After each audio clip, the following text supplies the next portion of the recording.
दिग्विजय जी voice. नमस्ते, मैं हूं दिग्विजय सिंह और आप देख रहे हैं न्यूज पथ। न्यूज पथ में इस वक्त सबसे जरूरी बात, सबसे जरूरी चर्चा जो चारों तरफ हो रही है, सिर्फ अपने हिंदुस्तान में ही नहीं बल्कि पूरे विश्व में हो रही है, ऑपरेशन सिंदूर की।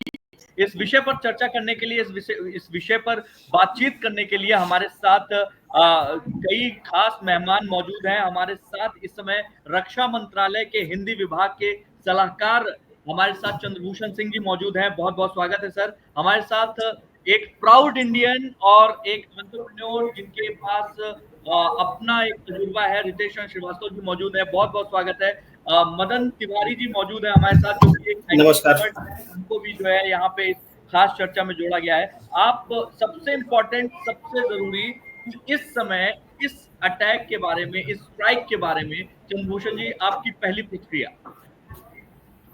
देखिए, हमें तो गर्व है अपनी सेना पर और अपने हथियारों पर, और जो रक्षा जो तीनों सेनाएं, सशस्त्र सेनाएं हैं, उन्होंने जो काम किया है वो बहुत ही अच्छा काम किया है। और उसके लिए पूरे देश की तरफ से, मंत्रालय की तरफ से और पूरे विश्व में जिस तरह की भारत के प्रति एक सोच बनी है, उसको सार्थक रूप दिया है जो एक कल हुआ, आज जो हुआ है।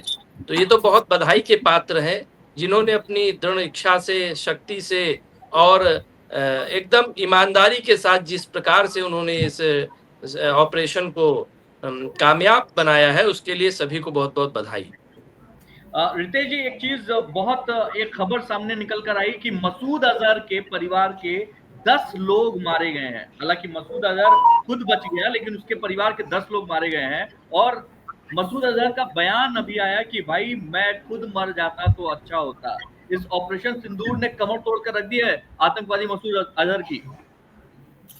बिल्कुल दिग्विजय जी, और सबसे पहले मैं भी पूरे भारतवासियों के तरफ से, हम पूरे हिंदुस्तान की तरफ से मैं अपनी सेना को, अपनी सरकार को, प्रशासन को, सबको धन्यवाद कहना चाहूंगा, सैल्यूट करना चाहूंगा उन सारे हमारे डिफेंस के लोगों को जिनके बदौलत और जिनके इस प्रयास से इतनी बड़ी एक चीज को हमने हासिल किया।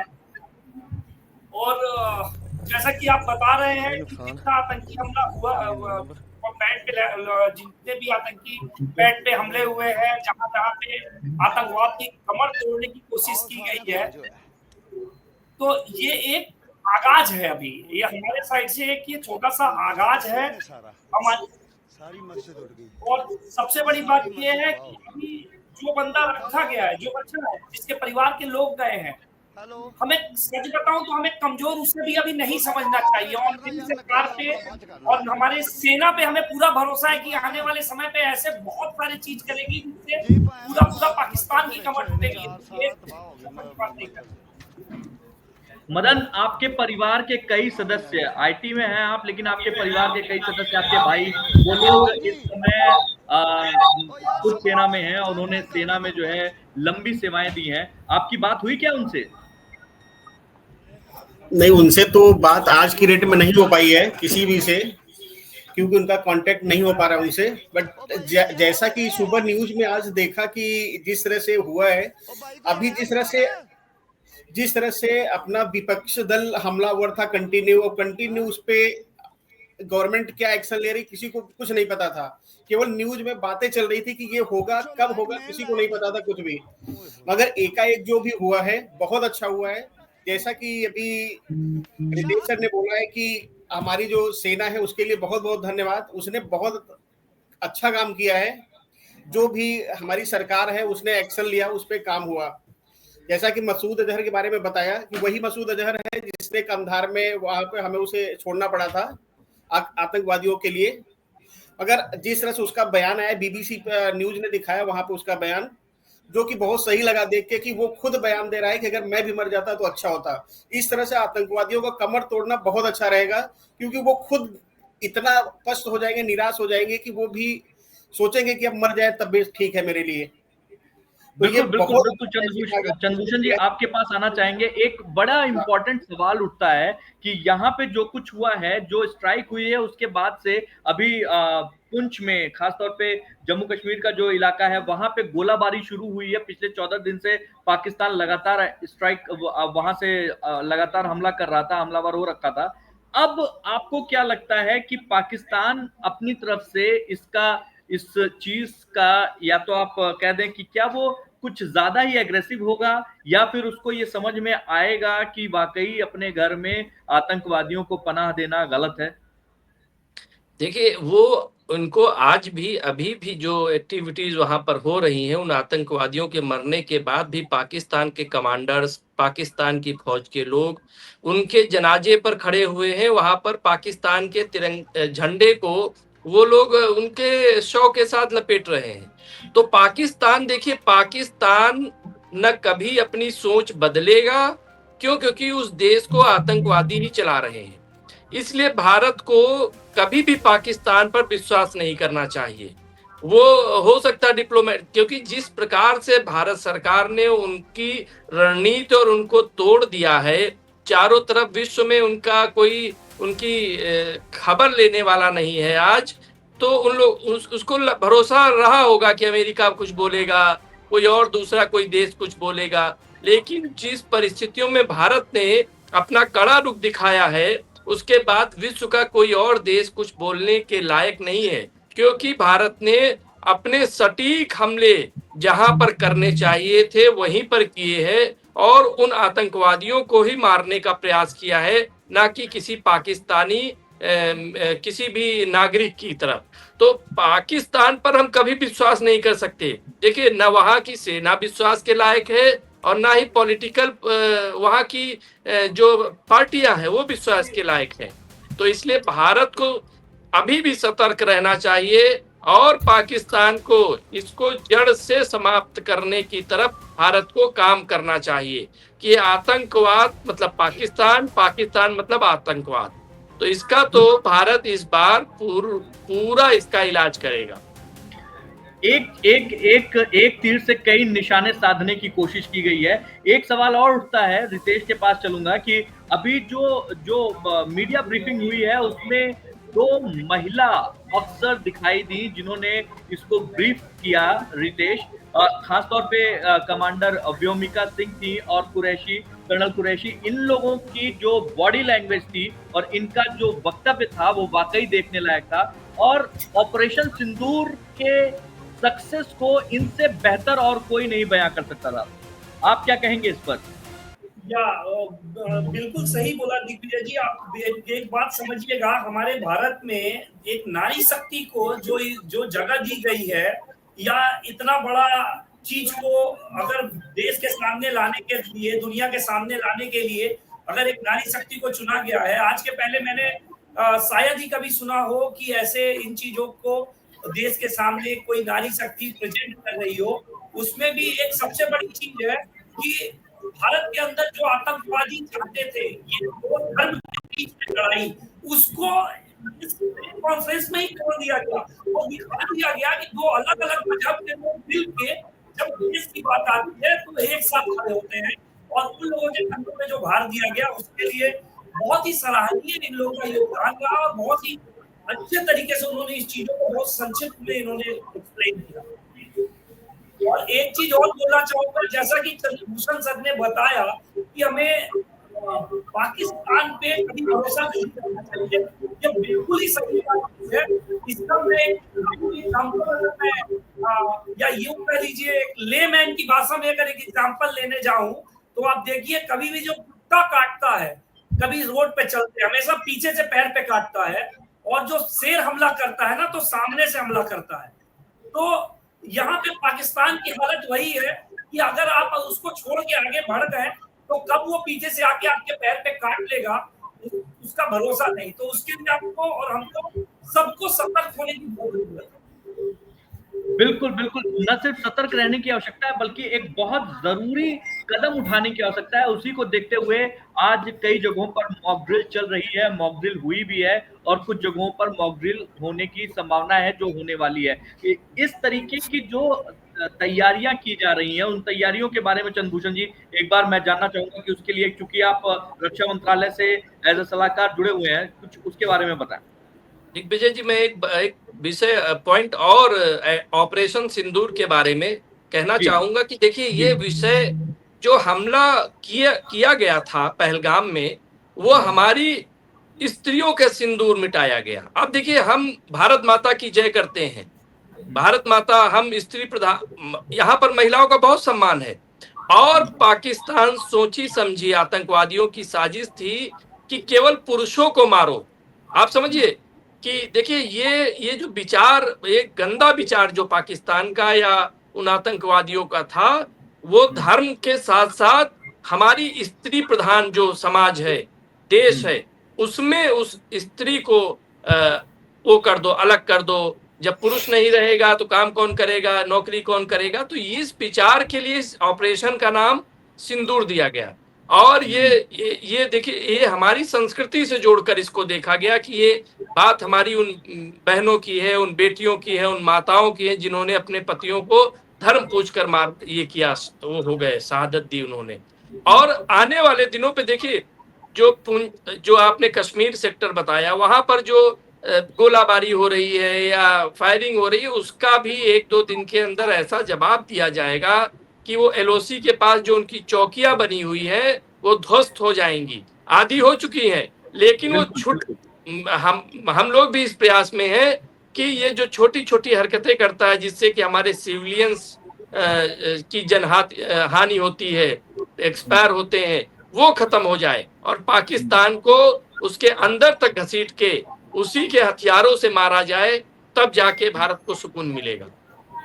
क्या लगता है आपको मदन जी, क्या लगता है कि बदला पूरा हो गया या अभी भी जो है कुछ और बाकी है? दिग्विजय जी, अभी बदला पूरा नहीं हुआ है। अभी तो आप ये समझ लो कि 30% काम हुआ है। अभी 1 महीने के अंदर जरूर कुछ और होगा और इससे बड़ा होगा, वो है ना। मदन जी, होगा मदन कुछ जी और 1 होगा। महीने की बात कर रहे हैं। मुझे तो लगता है कि 4 बजे से जो मॉक ड्रिल शुरू हो रहा है, कहीं 8 बजे तक पीओके हमारे पास ना हो, जो हमारी सरकार का कहना है। बिल्कुल सही कह रहे हैं आप।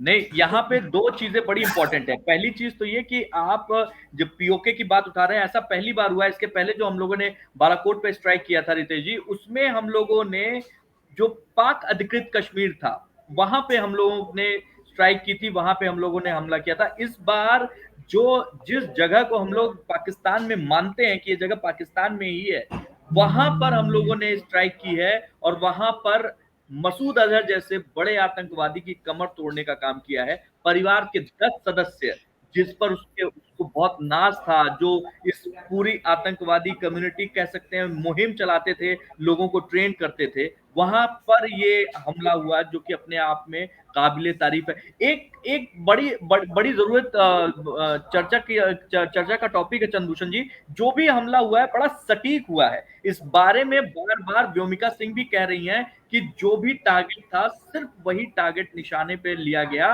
और उसके अलावा कहीं और नहीं। देखिए, हमारी जो रणनीति है सेना की, प्रधानमंत्री जी ने पहले दिन ही बोल दिया। देखिए, अभी कल तक भी विपक्ष के लोग और यहाँ के कुछ ऐसे लोग जिनके बारे में कुछ बोला नहीं जाना चाहिए, उनको आज चुप है।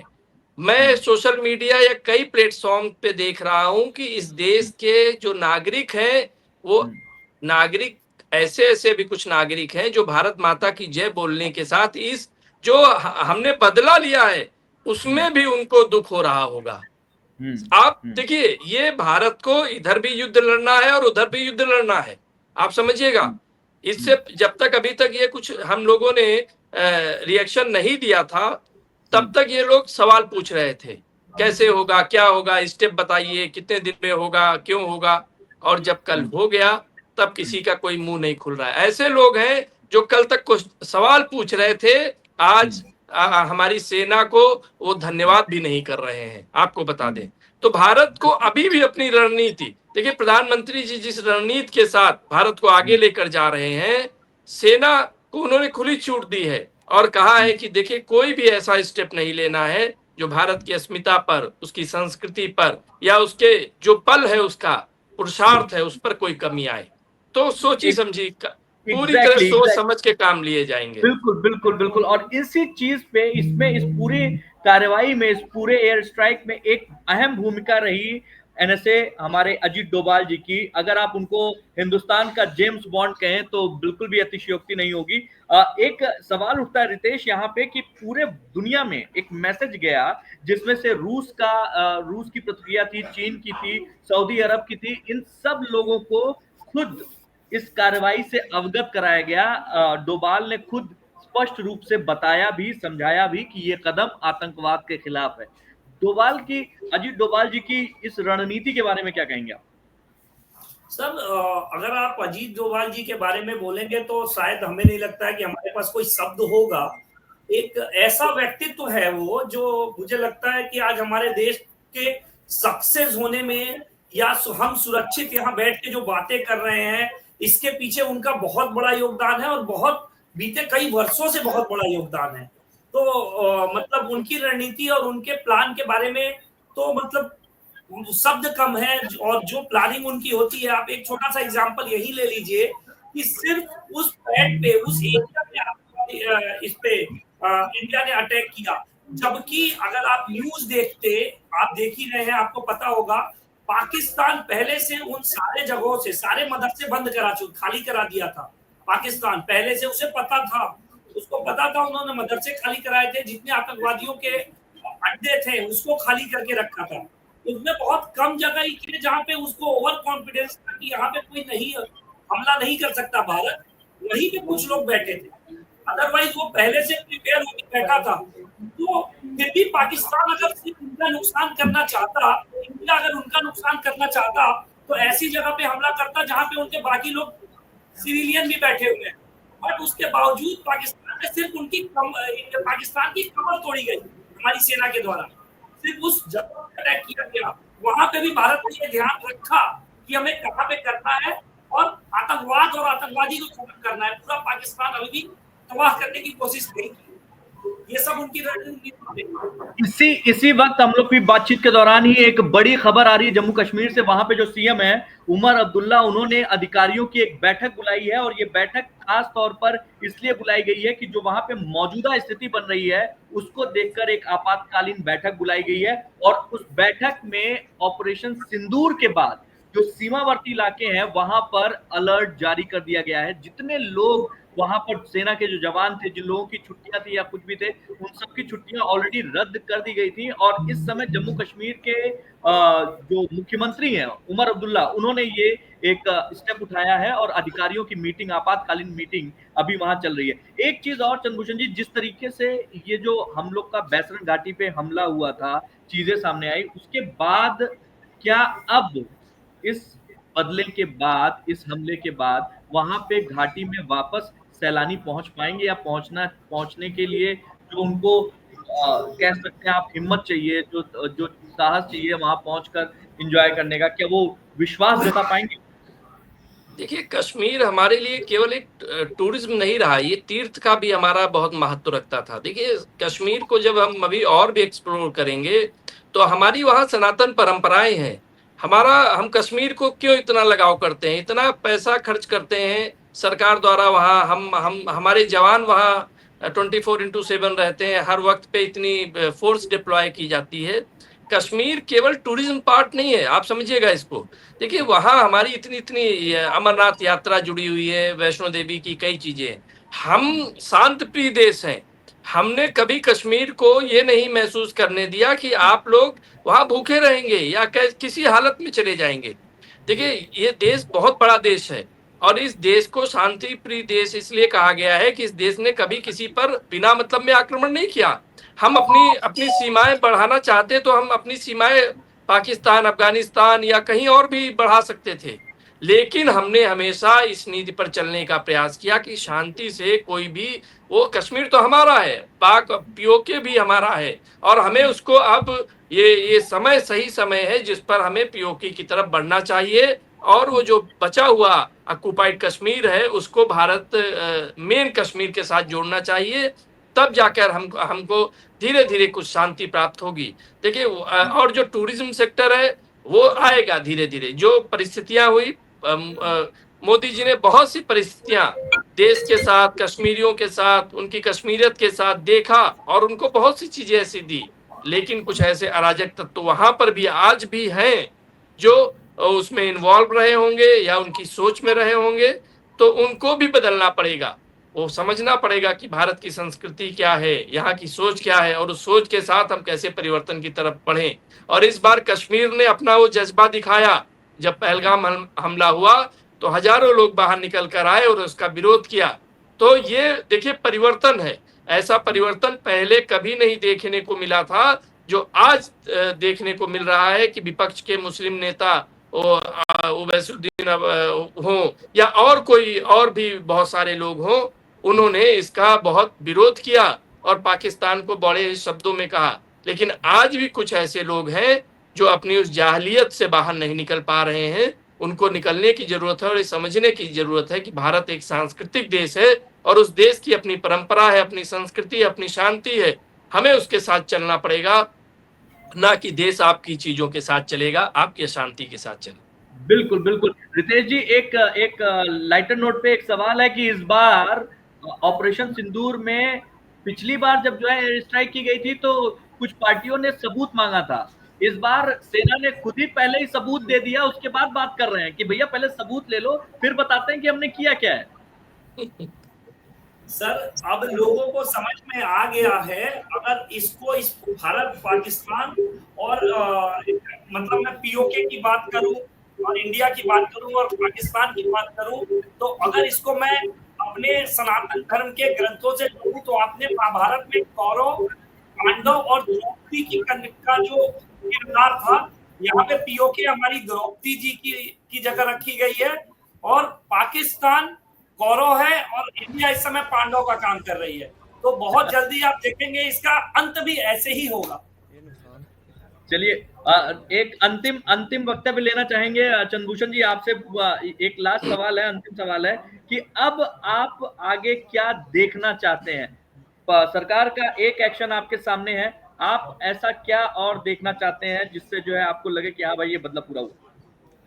देखिए, सरकार के पास इस बार मौका है और उस मौके का सही प्रयोग करना चाहिए और इस इतनी पुरानी समस्या का, 75 साल पुरानी समस्या का समाधान करने का वक्त है और ये सही वक्त है। और इसमें समय जिस प्रकार उनको करना है, आज पूरा देश आपके साथ खड़ा है, पूरा विपक्ष आपके साथ खड़ा है।